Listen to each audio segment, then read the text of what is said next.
After 2 years with Bella, an on-again off-again storm of lies and ketamine, I finally broke free.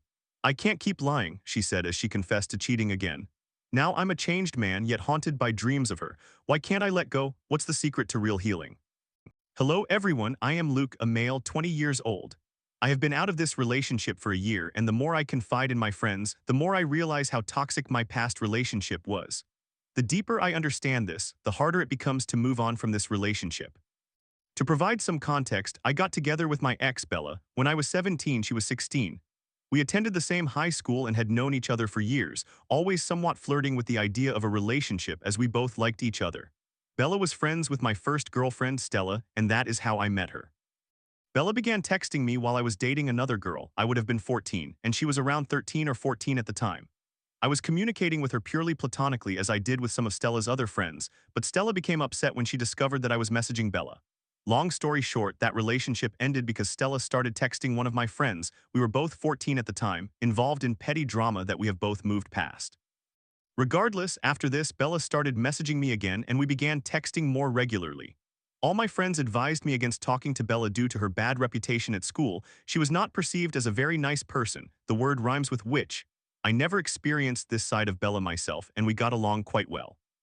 I have struggled and continue to struggle with anxiety.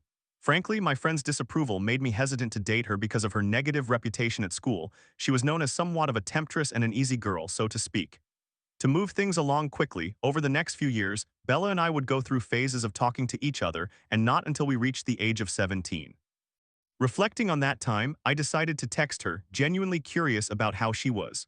We had bonded over the years, sharing our mental health issues and challenges at school. Neither of us was particularly popular. I was just a nerd and a bookworm, to be honest. At that time, she was dating someone else but was open to the conversation. I asked her how she was doing, and she told me she was great and was doing the best she had ever been. I seem to recall trying to end the conversation, but she attempted to keep it going. The truth is, I also wanted the conversation to continue. Fast forward, Bella and I kept communicating. There was no cheating on my part. I would just message her about everyday things. However, I began to experience resurfacing feelings for her. At this point in time, my anxiety had decreased, my friend group was solid, and I had moved beyond the petty high school years. She and her boyfriend had a tumultuous relationship and eventually broke up, at which point Bella expressed that she did not want anything serious but wanted to meet up with me. We did meet, and we quickly ended up in a relationship. At this time, I was a virgin and she was not, so she was my first for many things. We dated over the summer before I was set to go to university. She was a year below me. I was moving to a different city, albeit only about an hour away, and we agreed to continue dating. Freshers Week arrived. The night before I left, Bella had been acting cold, but I attributed that to her worrying about me going to university, something I reassured her about. I settled in for the first few days, yet she remained distant. On the Tuesday of Freshers Week, 3 days in, she revealed that she wanted to end our relationship, stating that it was not going to work out. I, confused, asked her to wait until the weekend to discuss it. I would return home and we could make a decision then. She agreed. However, during that week she cheated on me and I knew it. It was horrible. My first experience of independence felt suffocating as I was constantly stressed about what I believed to be the best and healthiest relationship I had been in. The weekend arrived, and when I met her, she admitted to having cheated on me, not only during that week with a random person but multiple times with her ex while we were together. I had my suspicions about this, but she argued that they had experienced a miscarriage while together and he was upset about it. I was young and naive, and I still am. Nevertheless, I expressed that I wanted to continue the relationship. She agreed but suggested that we enter into an open relationship. I agreed. I know it was foolish. This did not last, but she claimed to feel guilty and offered whatever excuses one might associate with that. I cannot recall the specifics, this was years ago. After this, she initiated sex, but we did not have a condom. Up to that point, we had used condoms. She encouraged me to finish inside her, assuring me she would sort it out. She was aware that this was a fetish of mine. Regardless, I stayed with Bella for 2 years after this point, and our relationship was turbulent, mostly downward, with me feeling as if I needed to support her. She confessed that she was struggling with a ketamine addiction, which she indeed was, and insisted we try it together as her therapist wanted her to have a safe person to share that experience with. This was also true. I had emails from her therapist. Bella would frequently use ketamine, lie about it, and then become distant, which put me on edge. I told her that moving forward she needed to be honest with me, and if she didn't, I would break up with her. She continued to lie, and I did not end the relationship. This cycle persisted for several months until I reached my breaking point and made it clear that this was the final straw. At this point, she realized I was not bluffing and remained clean from ketamine for 6 months. During this time, the best part of our relationship began. It was actually quite good. We still had frequent arguments, mainly instigated by my feelings of insecurity due to her previous infidelity. During this time, I must admit that I got blackout drunk and made out with another girl. I immediately confessed to her. She surprisingly took it well, vehemently assuring me it meant nothing, and she did not seem fazed at all, which felt odd. Our relationship continued to improve, as I felt that we were slowly overcoming our previous issues. However, during this period, I was very depressed and unhappy at university. Throughout the rocky months of our early relationship, I had become a recluse, smoking marijuana in my room, binge drinking, and ironically using a significant amount of ketamine. This had little to do with Bella, to be honest. I recognized that I was struggling with depression before entering the relationship. Things worsened when, in quick succession, my uncle and one of my best friends passed away unexpectedly. I was struggling badly at that point when Bella began experiencing issues with her friends. She kept coming to me, crying constantly, and sharing her problems about feeling depressed and other matters. I was not in a position to be a good boyfriend and felt angry that she had placed this burden on me during my lowest point.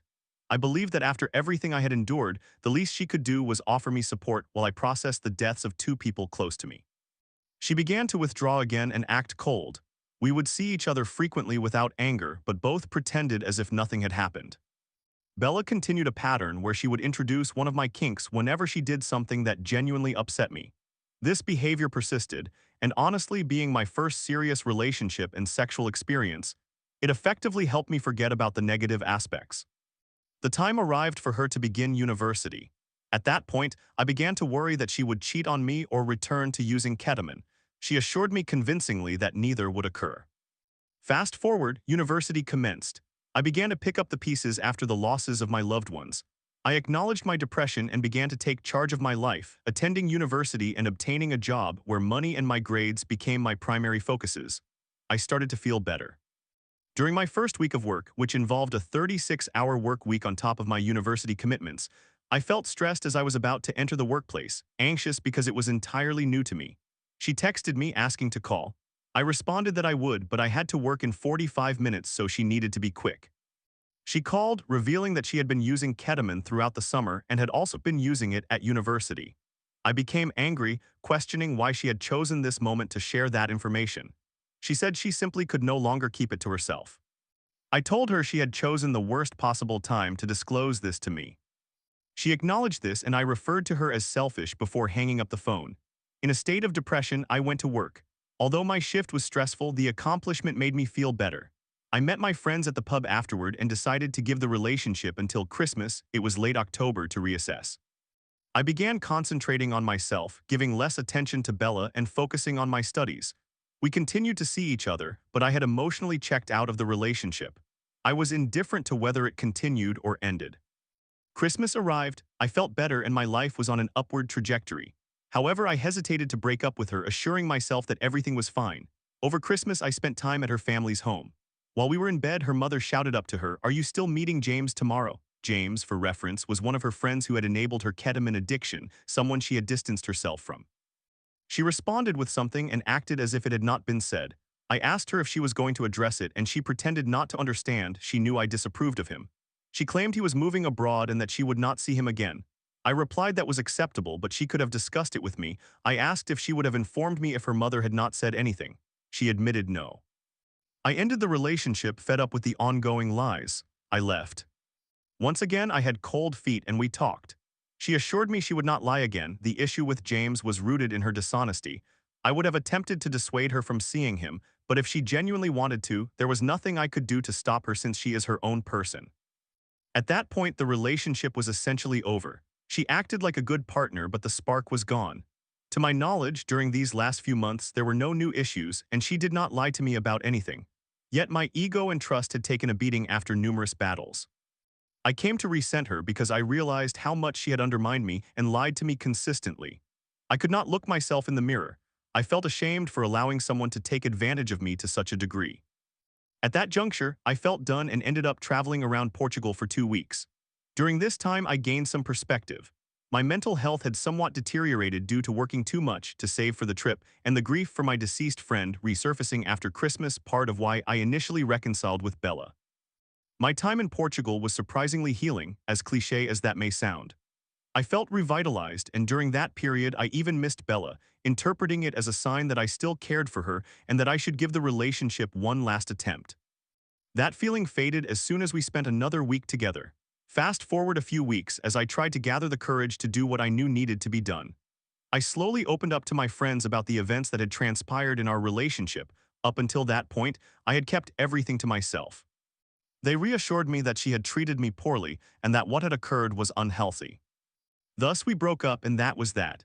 I held no ill will towards her and insisted, after a period of no contact, that we attempt to be friends since we had known each other for so long.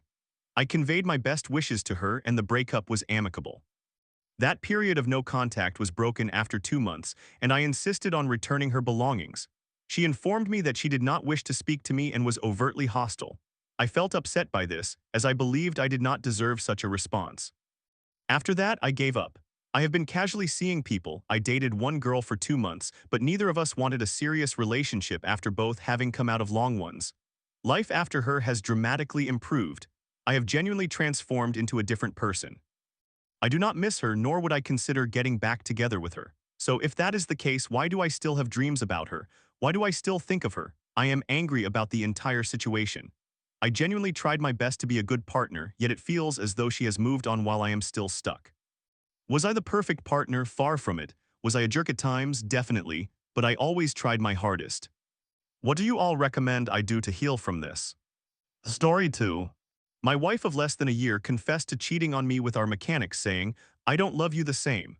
Now I'm torn between saving our marriage and moving on. How do I cope with the heartbreak as she clings to someone else? Good afternoons. In summary, my wife, whom I consider my partner for life, confessed this morning that she cheated on me. I am struggling with the decision of whether to pursue a divorce or to find a way forward with her, fully aware that our relationship will never be the same. I would greatly appreciate some advice. I apologize in advance for the lengthy post. This is my first time sharing something like this, so please bear with me. Background. My wife and I have been together since our senior year of high school in October 2019. From the moment we got together until graduation, we moved quickly and felt a strong connection developing. She was my first kiss and my first intimate experience within a week of our dating in October. Before we met, she was in an abusive relationship for several years during middle school and early high school. I love her for her intelligence, sense of humor, and our shared values. Most importantly, I cherish the time spent with her because she is my best friend. We attended different colleges because she wanted to pursue accounting, while I aimed to join the military through a service academy. We decided to attempt a long-distance relationship, believing that if we could make it through that, we could overcome anything together. During each break, I made it a point to visit her, and we practiced living together during these times. While we were apart, we virtually spent almost all our time together playing video games, watching shows, and talking. Our relationship was somewhat codependent, and we were very clingy with one another. We also held firm boundaries that kept each of us from having close friends of the opposite sex. Anything that provoked jealousy or discomfort was avoided entirely. Around our sophomore year, we agreed to marry as soon as we graduated since marriage was not permitted at the service academy. I officially proposed during the summer between my junior and senior years. In our junior year of college, she joined an accounting club that held an event in Orlando, which required a drive of a few hours. Only she and another male participant were attending, and she asked if they could carpool. I voiced my discomfort with the idea of them driving together for over 4 hours alone. Despite my feelings, she drove alone and everything was fine. During my senior year, I signed up to provide rides from the airport when returning from a break at the service academy.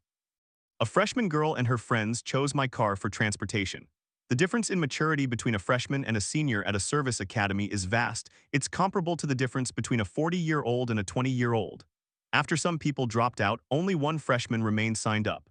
I discussed it with my significant other, and she felt the same discomfort I did initially.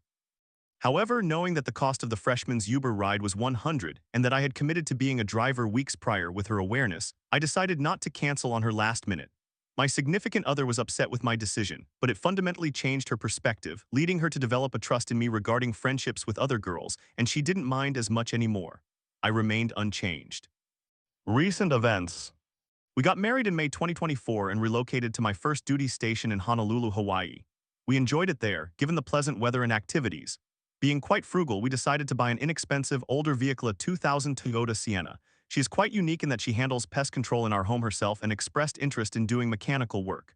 The Sienna had extensive issues: broken axles, suspension problems, and duct-taped side mirrors. Nonetheless, we loved the project. She quickly began fixing the car by renting space and tools at a mechanical shop. In September, a man who worked there, whom I will refer to as Guy, not his real name, enthusiastically assisted my wife. She thoroughly enjoyed learning from him. When she shared her experience, I felt a bit uncomfortable because I did not like her having male friends. However, since his expertise was free, I begrudgingly accepted. Information about Guy. He is a 40-year-old man in a tumultuous marriage where his wife is even more clingy than I am regarding relationships with the opposite sex, and his wife has cheated on him many times. She continued to work on the car with him each week, making significant improvements. She even brought him food while he helped her, and I was always kept informed. Eventually, she admitted that Guy had become her friend. For context, my wife has no other friends in Honolulu and has been struggling to connect with people since moving there.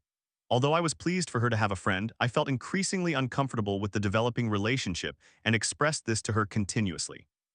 I established boundaries, such as no one-on-one time or excessive texting. They were texting each other every day. She would plead with me because she had finally made a friend. I began to realize that my discomfort with their friendship stemmed from my own insecurities. I felt insecure about myself potentially developing feelings for other women, which led me to maintain a safe distance from other female acquaintances. I am friendly, but I never allow myself to become friends with other women, if that makes sense. My wife and I often seek advice from Reddit and found mixed opinions about letting one's significant other be friends with the opposite sex. Some suggested that one must trust their partner, while others cautioned that it could lead to emotional infidelity. While I understood the reasoning behind trusting friendships regardless of gender, I could not deny how anxious and insecure it made me feel. By December, the boundaries I had set were continuously pushed. She expressed how the restrictions made her feel, and I worked on accepting their friendship, ultimately revoking my boundaries. In December, for my work, I was reassigned to a boat stationed in Baltimore for the foreseeable future. She accompanied me to Baltimore until she needed to leave to start her first job as an accountant in early January. I was supposed to return to Hawaii in early March, but that timeline was continuously postponed, with June being the earliest possibility. In January, during a phone call while I was on the East Coast and she was in Honolulu with a 6-hour time difference, she confessed that she felt a connection with Guy that she had never experienced before, stating he understood her better than anyone else. This was the final straw for me. I issued an ultimatum. It was either me or him. She chose me and agreed to end any relationship with him. I could see that the ultimatum had devastated her. After 30 minutes, I called back and told her I needed to work on my trust issues and acknowledged that if Guy were a woman, I would not have had the same concerns. In fact, I would have been happy for her to connect with someone like that. I told her she could continue her friendship without any restrictions. We began therapy around this time in January and February to discuss these issues, but there was no resolution. Our sessions mostly served to openly address our struggles. Since our conversation, she has told me that she no longer loves me in the same way. Placing that ultimatum on her seemed to have irreparably affected her feelings toward me. She no longer looked forward to our calls or virtual hangouts, which left me devastated. Although we still spoke daily and watched shows together, something felt off. In the following days, she began to express that she was no longer physically attracted to me and did not feel the same love toward me. This was extremely painful. I asked her how I could improve, and she said that our love languages differ. Mine is quality time, while hers is acts of service. She suggested that I could be more considerate. Fast forward to early March when I could finally take a vacation to visit her for a week and a half. I genuinely worked on the things she discussed, and she acknowledged the effort I was making. We had a wonderful time, but she mentioned that while it was great to see me, it also felt stressful. That made me sad. Last night, we had a final conversation about how her feelings toward me had changed since January's ultimatum.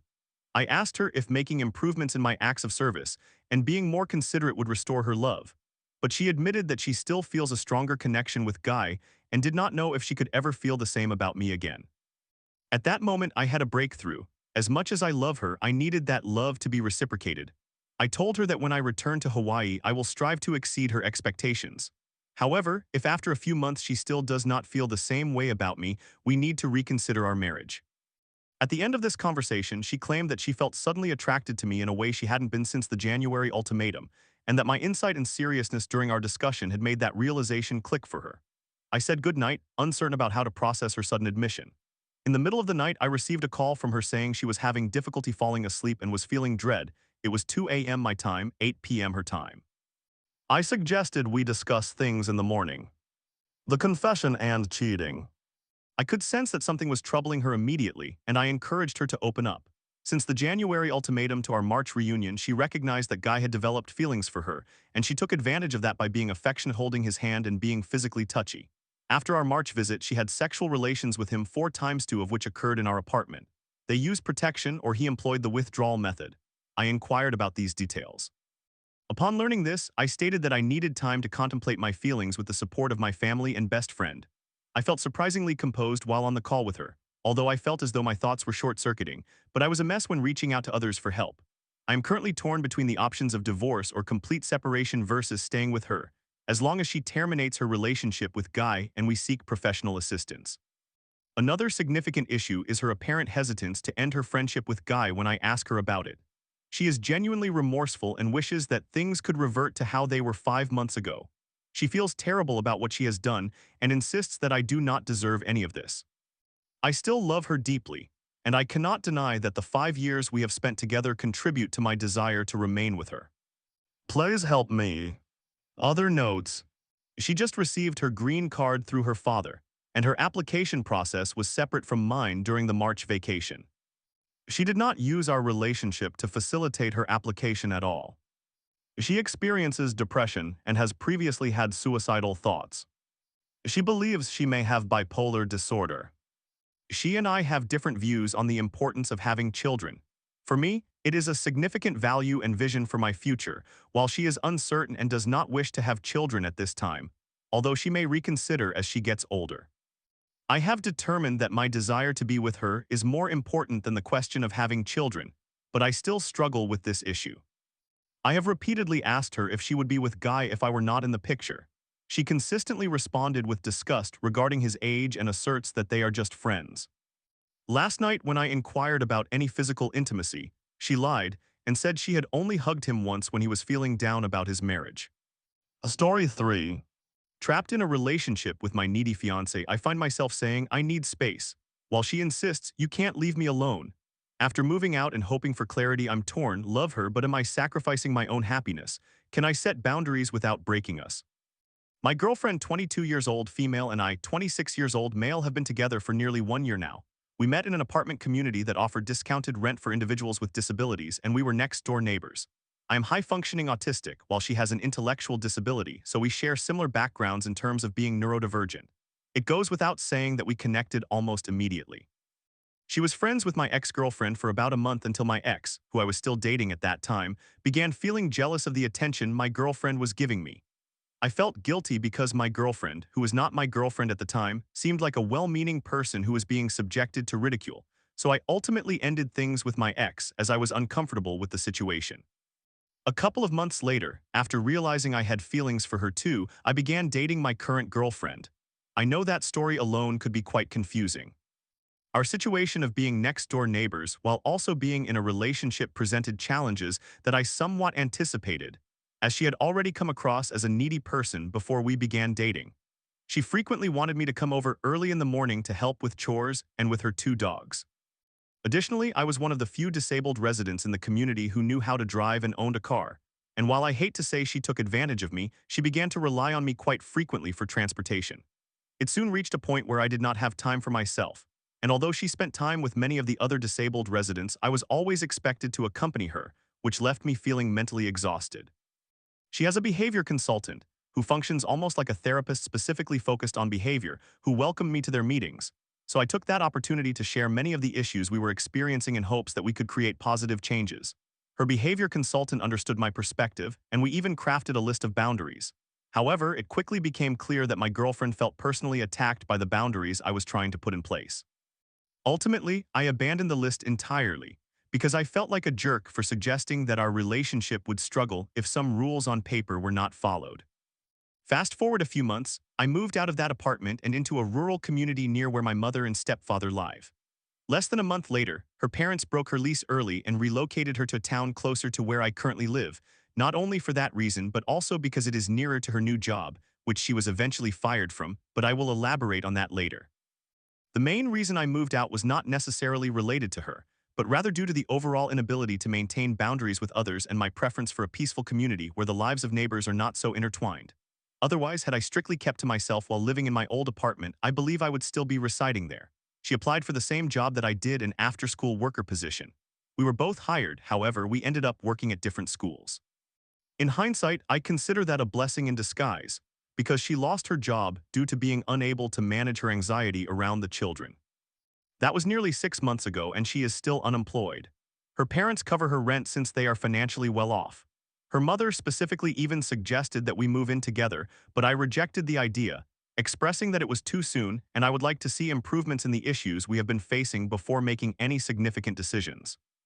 She attributed some of these issues to my girlfriend's anxiety medication not being sufficiently strong and theorized that if they increased her dosage, she would have better impulse control regarding the boundaries I needed.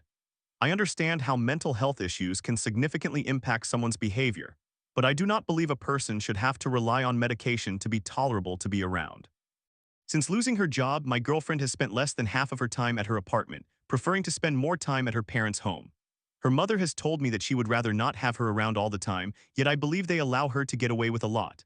There have been instances where I was present and witnessed her being openly disrespectful to her mother when her mother attempted to say no to her, which struck me as rather childish. I acknowledge that much of this post has been me venting about her, but I have a lot to express and I genuinely admire and care for her. My mother, as well as my own behavior consultant, are not very supportive of our relationship, which I believe stems from how many negatives they have heard, largely due to my own sharing. Moreover, my mother has experienced 2 failed marriages and has expressed that she does not want that outcome for me. Even her behavior consultant seems to harbor some resentment towards her, as she communicates with my consultant and has indicated that my girlfriend does not follow her advice. There have been several occasions when I contemplated ending the relationship, but I have second-guessed myself because there are many positive aspects of being with her, and I do not want to let go of something before it has had the opportunity to flourish.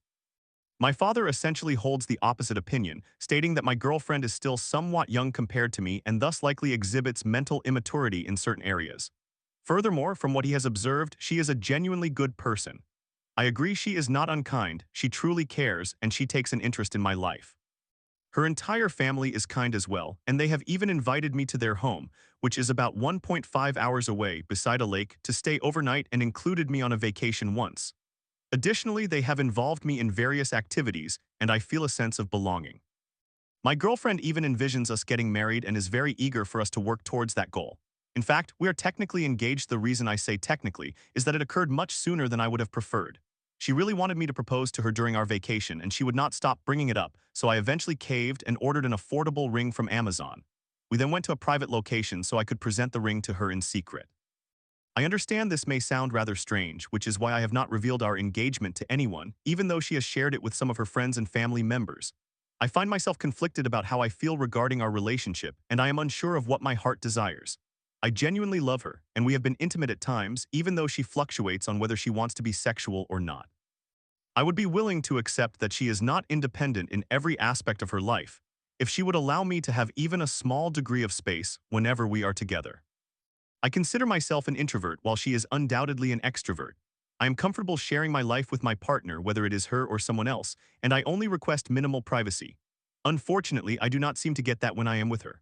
For instance, when I am working on my college classes or going out to exercise, I always have to remain within her view because she strongly dislikes being left alone. She has even criticized me on multiple occasions for spending time with friends, as it makes her feel excluded, which leads her to seek company elsewhere whenever I am engaged in other activities or unable to be with her for any reason. Recently, I came down with a cold and went back to my home for 3 days while she stayed with a friend from our old apartment for the majority of that time. Ironically, it turned out to be somewhat beneficial that I fell ill because I found it refreshing to have time at my place, whether alone or not. I have been advocating for having time at my home when she is in town, as I have my own established life there and pets to care for. I usually take my dog to her apartment, but it is not as easy to bring my cat along, so I typically do not. Her position is that since she is only at her apartment 50% of the time, she would prefer to remain there 100% of the time when she is in town, although she continuously expects me to be with her simultaneously. Additionally, her 1-year-old dog becomes uncontrollable around my cat, which adds to the stress. I have suggested that she let her dog stay with her parents, but she insists they have busy work lives, making it easier for her to care for her dog while she has asked me to rehome my cat. I did not want to do that, so I suspect she is reluctant to sacrifice time with her dog. Lately, I have become accustomed to the situation, so I find I do not mind everything as much. However, reflecting on it as a whole, I wonder if many of these issues are variations of problems common in any relationship, or if I should reassess whether this relationship is right for me. I am uncertain what impact sharing a lengthy post on Reddit will have, or how the opinions of strangers could help. I was simply curious if anyone else has experienced a similar situation.